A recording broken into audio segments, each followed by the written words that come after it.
प्रणाम। मैं प्रवीण पांडे और आप देखना शुरू कर चुके हैं पंडित जी। हमारा आज का विषय रहेगा गुप्त नवरात्र को ही लेकर कि इस नवरात्रि पर वो लोग जो किसी और गुरु से दीक्षित हैं वो लोग किस तरह से साधना करेंगे।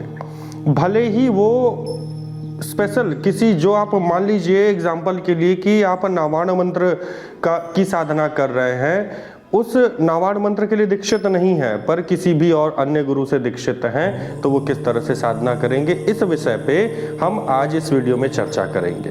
तो चलिए बिना विलंब की वीडियो की शुरुआत करते हैं। शुरू करने से पहले एज यूजुअल आप लोगों से विनम्र निवेदन है कि हमारे चैनल को सब्सक्राइब करें। हमारे द्वारा दी गई जानकारी अगर आपको अच्छी लगती हो तो चैनल को लाइक और शेयर करना ना भूलें। धन्यवाद।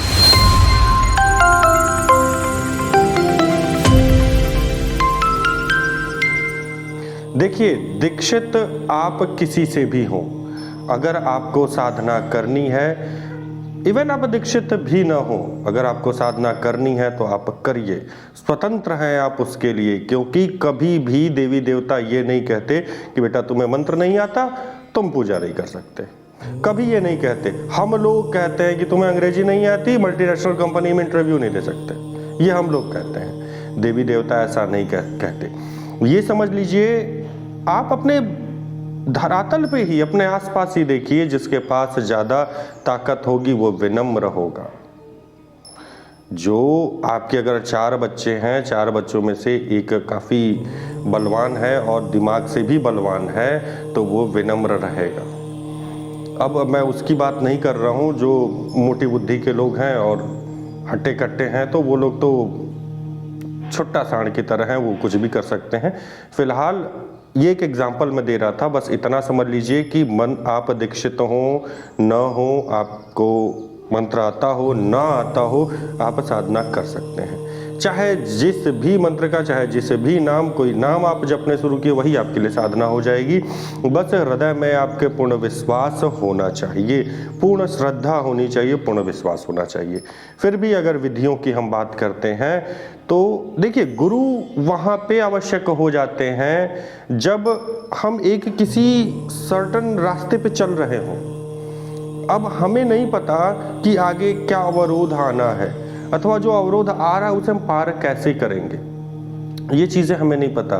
तो गुरु यहीं पे कार्य करते हैं। गुरु आपका अगर मंत्र शक्ति नहीं बढ़ रही है किसी कारण से, तो वहाँ पे आपको बताएंगे कि बेटा ऐसे करना है। साधना के समय के अंदर, जिस समय आप साधना कर रहे हैं उस समय अगर आपके ऊपर कोई विपत्ति आने वाली है तो गुरु आपको उसके लिए चेता देंगे, बताएंगे कि बेटा ऐसे करो तो इस विपत्ति से बच जाओगे। क्योंकि अक्सर नेगेटिव शक्तियाँ हावी होती हैं उस समय, ये नहीं पूरा होने देना चाहती हैं आपके अनुष्ठान को, इसलिए वहाँ गुरु की आवश्यकता पड़ती है।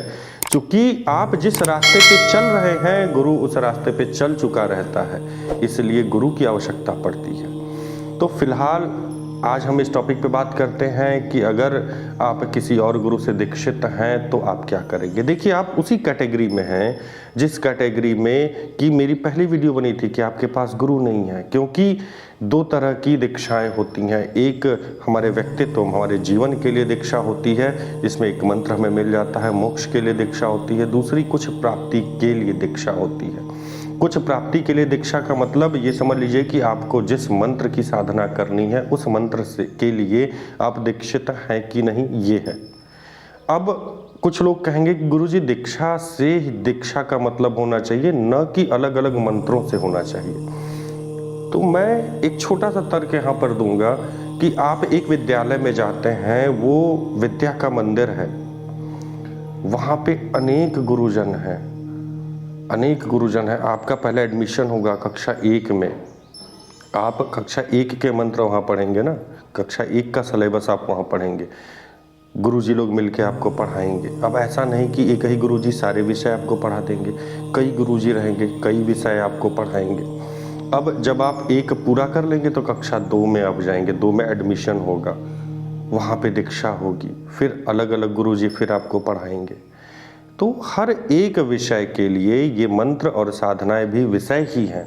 तो हर एक मंत्र के लिए अलग अलग गुरु से दीक्षित होना आवश्यक होता है। भले ही अलग अलग न हो, एक ही गुरु जी हो, परंतु उस मंत्र के लिए दीक्षित होना आवश्यक है। तो ये चीज़ तो आप समझ गए। अब आपने करना क्या है कि आप दीक्षित हैं, बहुत अच्छी चीज़ है, ये आपके लिए एक प्लस पॉइंट है। भले ही आप इस मंत्र के लिए दीक्षित न हो, अगर आप हमसे दीक्षित होना चाहें तो वेल एंड गुड, किसी और से होना चाहें तो भी अच्छा है, और अगर नहीं हो पा रहे हैं किसी कारणवश तो सेम पैटर्न आप अपनाइए। मैं डिस्क्रिप्शन में आपको पिछली वीडियो का लिंक भी डाल दूंगा, आप जाके देख लीजिएगा। फिलहाल आप करिए क्या कि संकल्प लीजिए, भगवान शिव को अपना गुरु मानिए, और उसमें जब आप संकल्प ले रहे होंगे, संकल्प कैसे लेंगे, हाथ में जल लीजिए, बोलिए हे भगवान शिव, मैं आपको इस साधना के अमुक, मतलब ये जो अमुक साधना मैं कर रहा हूँ इसके निमित्त आपको गुरु धारण कर रहा हूँ, प्रभु मुझे आशीर्वाद दें, आपके संरक्षण में मैं ये साधना संपन्न करूँगा।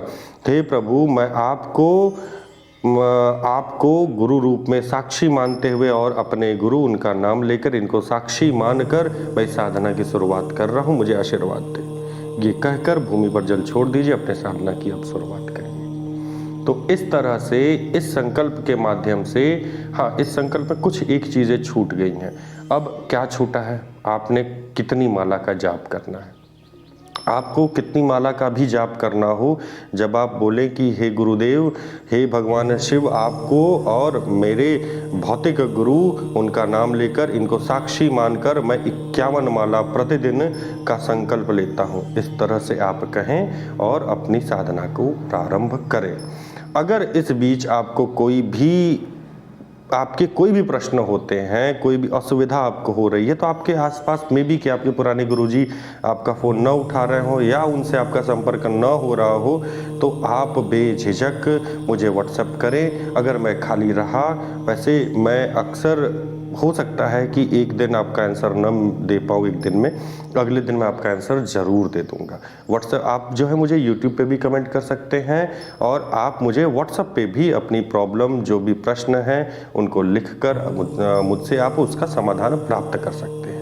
तो आज के वीडियो के लिए बस इतना ही। मिलेंगे हम अगली वीडियो में। अगले वीडियो में हम चर्चा करेंगे कि आपको हमसे दीक्षित होना है तो किस तरह से आप दीक्षित होंगे और किस तरह से साधना प्रारंभ करेंगे।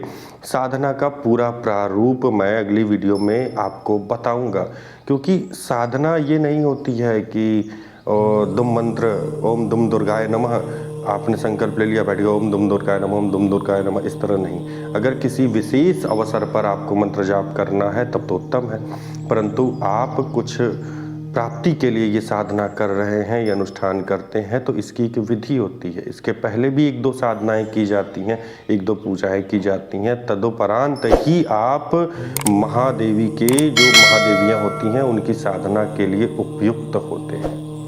तो चलिए, इन सारी बातों पर चर्चा हम करेंगे अगले वीडियो में। तब तक के लिए प्रणाम।